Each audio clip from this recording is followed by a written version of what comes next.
let's get to our newsmaker of the morning, Ron Barron, the CEO, CIO, and portfolio manager for Barron Capital, who is out in the Hamptons right now. Ron, it's great to see you. Hi, Bex. How are you? Good. Hi, Joe. Hi, Andrew. Hey there, Ron. Good to see you, Ron. I'm guessing that you are where a lot of people from Wall Street are these days, hanging out on vacation somewhere away. But I'm also guessing that you're watching the markets very closely, given what's been happening, all the volatility. What do you think of what we've seen over the last week or two, the moves in the bond markets, what that means for stocks?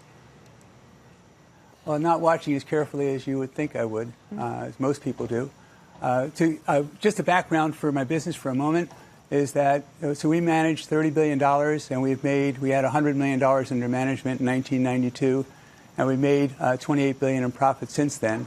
And we've beaten the markets from inception for 98% of our funds, and we're in the top 6% for 61% of our funds. So basically, we have a very, very strong track record. And we're long-term investors, and what you read about now, or what you hear about now and listen to every day on the news, are events that disturb most people, worry most people. So whether it's what's happening in Hong Kong, whether it's interest rates, whether it's the Fed, whether it's oil prices, whether it's Brexit, whether it's what's happening in Europe, what's happening in China, trade wars.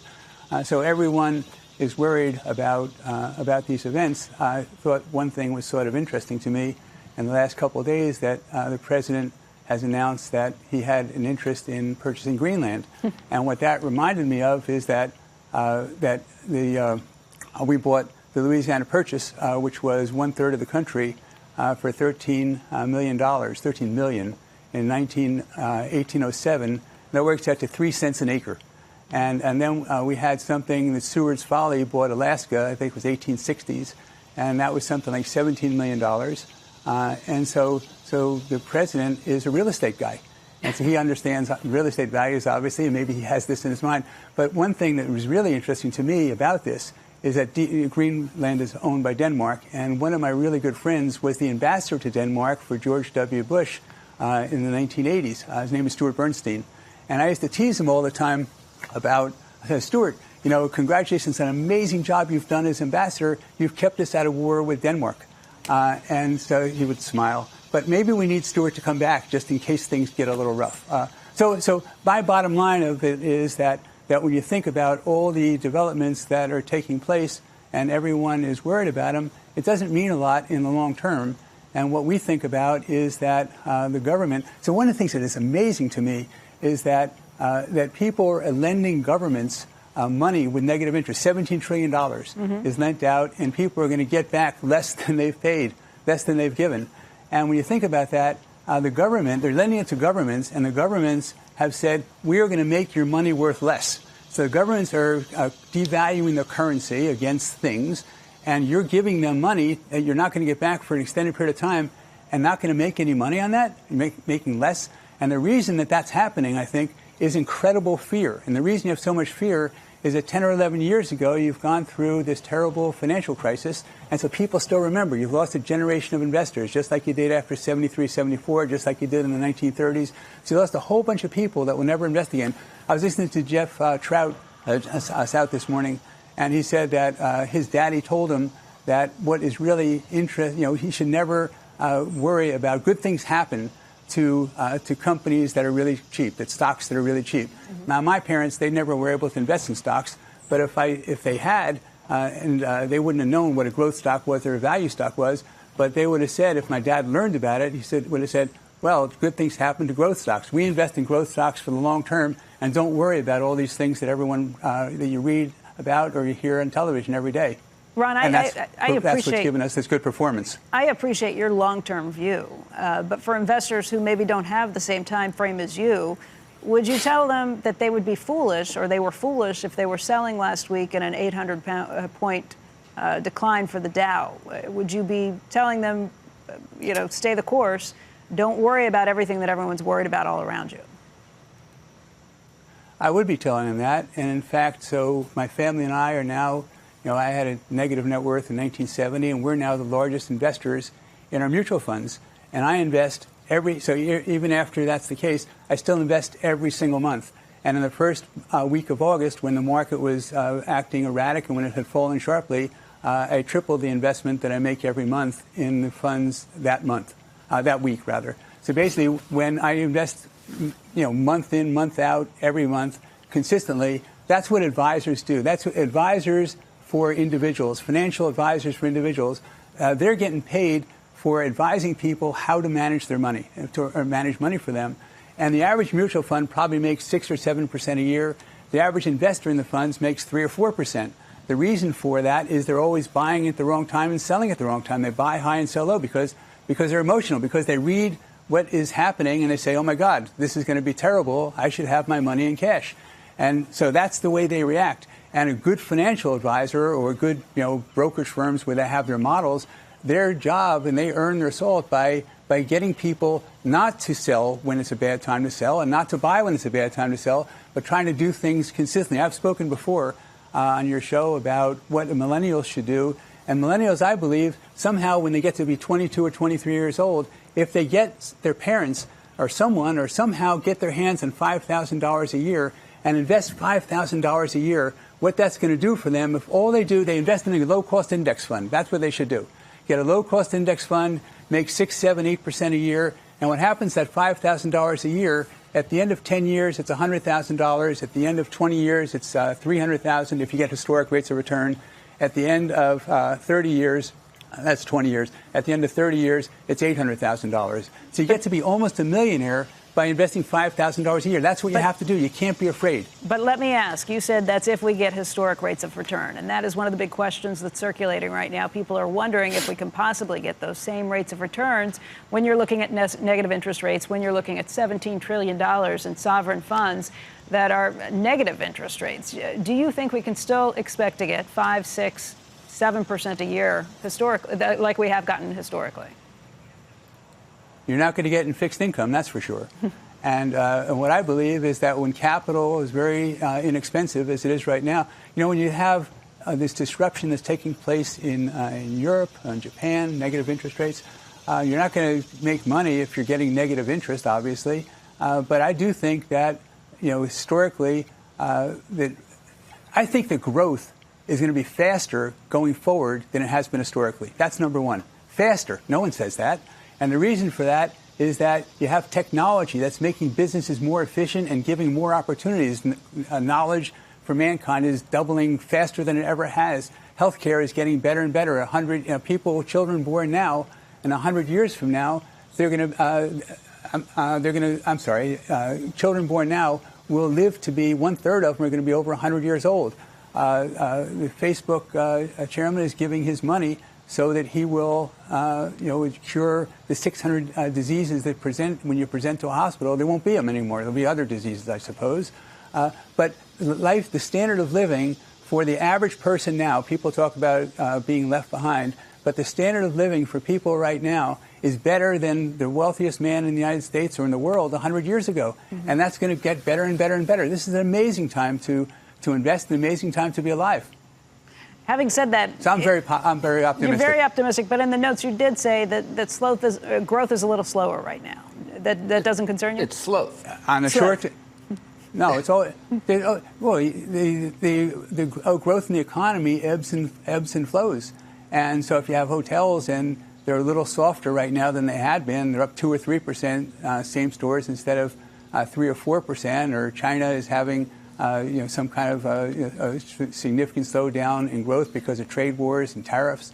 Of course, you go up and down, and it's a wave. But long term, the value of your money, our biggest picture, not thinking about the events that you react to every day, the big picture that we have as a firm, is that the value of your money. So the government wants to borrow money from you, and you get and pay you back less than they're taking from you.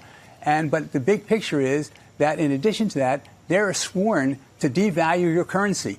They're sworn to make your money worth less and items were going to cost more. That is their goal. And so when that's the goal, you're lending someone money who's going to pay you back and has the ability to control how much that money's worth. So everything, we think that dollars fall in half in value every 17 years. So if you have $100,000 in the bank today, In 17 years, it'll be worth $50,000 in purchasing power. 17 more years, it'll be worth $25,000. 17 more years, it'll be worth $12,500. That's how come that when you buy the Louisiana Purchase, you buy it for $13 million. That's a third of the country. Or when you buy Alaska, you buy it for $17 million. That's a big deal.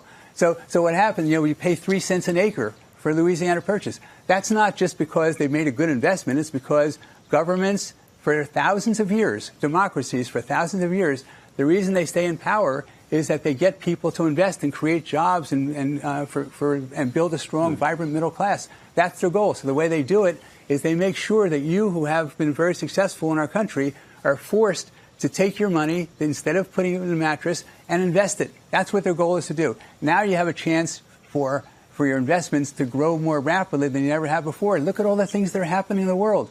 I just was reading, to touch on Tesla for a second. We're an investor in SpaceX also. And they just sent a Tesla car around the sun, just past the sun. I was reading the paper the other day. Just went around the sun. That's pretty cool. So there's all these things that are happening in the world that are, that are providing growth. I mean, Elon Musk was talking about how they want to set off nuclear weapons and nuclear bombs in Mars to create an atmosphere. So, I was talking to Gwen Shotwell. Can I just ask you? Go ahead. So I was speaking with Gwen Shotwell about a couple of weeks ago, and she is the president and COO of SpaceX. And she said that, in her opinion, the only one who has a bigger vision than Elon for SpaceX is her. And she was talking about how she expects to get to other solar systems, other galaxies. That's where she thinks to perhaps meet whoever is there. But Ron, sometimes you make these investments and it may take a very long time to pay off. It may not pay off. In the case of Tesla, I think your cost basis is $218.74. That's just around where the stock is trading right now. This is one that you've been. Is that exact, Bex, or is that the? That's what. Yes. I'm not sure. My point is that your cost basis. Not to say that this won't eventually pay off and be a great investment for you, but to this point, it has not been. It's something that you're waiting for because maybe it's got a long lead time. How do you determine between the ones that are going to pay off and pay off quickly? How long do you have to stick around, and what do you think about the Tesla investment right now? Well, with Tesla, there are many investments that we've made where it's been a very long incubation period that we have made, which is taken for the investment to prove out. When we invested in Vail between 1996 and 2006, we made a very modest return, 50, 60, 70% over 10 years, and then we made 7 or 8 times our money. When we invested in Wynn Resorts for 2001, we were one of the founding investors. And Steve Wynn invested $250 million, and a Japanese investor invested $250. And he told me that there will never be another investor in our company except for you, if you want to invest. And I'd like to have you as an investor. And so we invested after we studied the land that he owned and what he was planning to do. We invested $25 million. That was at $20 a share. And then when he ultimately went public, he couldn't get 12 people to sit in a room with him. And it went public at $15 or $16 a share or $13 a share. And we invested another $25 million. No, maybe we invested $50 million at 20, and then 20. And then when it came public at 13, invested $7 or $8 million, 7 or 8 million shares. And ultimately, the stock went to 150. And so it was down after we invested. It was down 2 or 3 years later. And then people would say, I don't want to invest because there's not going to be a casino for 5 or 6 or 7 years. We invested during that period. We invest all the time when businesses are growing. When Tesla's case, Tesla, when we invested in 2014, the revenues were less than $3 billion a year, $2.7 billion. This year, the revenues are going to be about $27 billion. So the company has grown 10 times in revenues since the beginning. Then they were sort of struggling and producing cars. And next year, I think they're going to do $35 or $40 billion in revenues. And I think in 2 more years, they're going to do $100 billion in revenues. Ron, in October, well, just to run through quick numbers, you just answer these for me. In October of 2018, Tesla was your 8th largest holding. Today, it's your 13th largest holding. That's not because you've sold shares, I take it. Is that because the company's shares are less valuable or because you've invested more in other companies? That's because we haven't sold any stock, and that's because the shares in Tesla got us. So we talked about investing at $220 or $218. It went up to $380, and now it's back to $220, $225 with some self-inflicted wounds. And so we spoke about this, and I was saying that you invited me to come on when it was 380 and say take a victory lap, and I said it's way too early for a victory lap. There's no victory here, but I think that the opportunity here, there's 90 million cars a year that are sold, and our guy is now going to sell 350, 400,000 cars. Right now, you're able to expand in a time when no one else is expanding in the automobile industry. So they're able to build now in China with all the learnings that they've had in the United States. They're building for 70% less than it would cost for the same cars to build in the United States, and 30% less than it would have cost to build a year ago. And so what I think is that when we started looking at Tesla 10 years ago, 12 years ago, the cost of a battery for a car was $100,000. When they went public, it was like $30,000 or $35,000. They're now somewhere a little bit over $10,000 on the way to $5,000. Then you had 200 miles that you could get in a battery. Now you can get 370 miles. Pretty soon it's going to be, this year, I think it's going to be over 400 miles. So the quality of the car has improved. The distance has improved. The opportunity has not shrunk. And in fact, the reason they have this opportunity is all these car companies have hundreds of billions of dollars invested in plants that make motors. So their business is making motors. That's what they do. They make motors. So if your competitive advantage is you make motors better than anyone else in the world, and some guy comes along and says, hey, you know what? All that stuff, all those motors you make, we don't need them anymore. Are you going to drop all the motors that you're making and go make a battery where you're 5 or 10 years behind? So Tesla has an opportunity because other people are sort of slow walking. The guys in Germany are finding their leading industry in Germany. I think that 1 out of 10 people in Germany is employed in the automobile industry, 1 out of 7, something crazy like that. And they're saying, why aren't you guys making battery cars? The reason they're not is the unions are heavily involved in the management of those companies, and all those jobs that they have in making cars will be lost. All those investments that they have are stranded investments in making. Volkswagen's going to be a competitor, but the other guys are just going slow about this. Volkswagen is really making a big effort. Other guys aren't. Oh, one more thing, that now the law in the United States and elsewhere is that they understand that when you burn gasoline, I have other ideas to talk about too, by the way. Okay. When you burn gasoline, it doesn't help the environment. Right. And so they say, okay, there's countries all around the world that are banning the production of gasoline cars. In addition to that, they're saying if you're producing, in 5 or 10 years, in addition to that, if you produce these cars, you have to get a credit by saying that you're also producing a not polluting car. The cars that Tesla has don't pollute, obviously, because they're working batteries.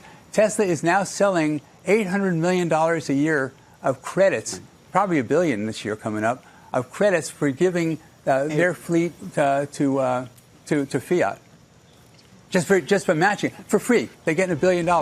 And so Ron, basically a free cash flow positive, $5 billion in cash. Go ahead. Ron, we're gonna we want to continue this conversation with you. What we do want to do though is slip in a quick break because there's so much more to get to. And I know that you're in the middle of a thought on Tesla, and we want to get to those thoughts and a couple more right after this quick one. And we'll come back to you in just a moment. I want to get back to our special guest, Ron Barron, billionaire buy and hold investor. I want to talk to you about Tesla again in just a moment, but I was curious if you had a reaction to this announcement yesterday. About 200 CEOs from the Business Roundtable spoke for the first time about this idea that profits may not be their number one priority, that they had to take into account all sorts of other factors and other issues, employees, other constituents, suppliers, that this was, and people have looked at this as sort of a turning point in the world of corporate governance. As an investor, and I should tell you, there's a big debate about it. The Wall Street Journal today thinks this is a terrible idea. What do you think? I think that just because you're doing something that's legal today doesn't mean the government will regard it as legal tomorrow. And you have to have a social conscience, a social responsibility. The businesses that have most diverse workforces that hire real smart people and they work on focus on integrity even though, and expand consistently, so therefore they give people opportunity and keep them employed. I think that's very important. We have dinner parties in our home in Long Island over the summer, and the past week is when we had the 3 or 4 parties that we had, I guess 4. And what I was talking about, and the host is supposed to give a little talk, and I was saying that and I was talking about what had happened to the most notorious person who is supposed to be have just committed suicide, and I didn't really think that was the case. But I was saying that you're referring to Jeffrey the Epstein. most important thing Jeffrey. Okay. The most important thing you have is your reputation, and it's so fragile you can lose it in a moment. And at the end of the day, it's all you got. You got your friends, and your family, and your reputation. And I think that companies, it's the same thing. They have to. Your ESG. This isn't about anything. You're not investing in companies that are spending needlessly and not going to make good profits because of that spending. You're investing in companies where the people who run the businesses have a sense of what's the right thing to do, and they're acting in the right way, even if they're not required to act that way. So they're trying not to pollute. They're trying not to wreck the water. They're not trying not to mess up the environment, because if they do, they're trying not to be too leveraged. Because if they do, and if they make a mistake, they are subjecting themselves to liability, even though they think, oh, well, it wasn't prohibited expressly. They have to understand, and they have to have been brought up the proper way to know this is the right thing to do and this is not the right thing to do. So I agree with this idea about the most important thing is not always making the most profits on your revenues that you're generating all the time. Buffett says about the big mistake he made is not investing in Amazon. Bezos, not investing with him. And because here's a guy who thinks about his customer all the time, Chuck Schwab, he always thinks about his business, looking at his business from the customer's viewpoint, from the way their customer sees the business, acting ethically all the time.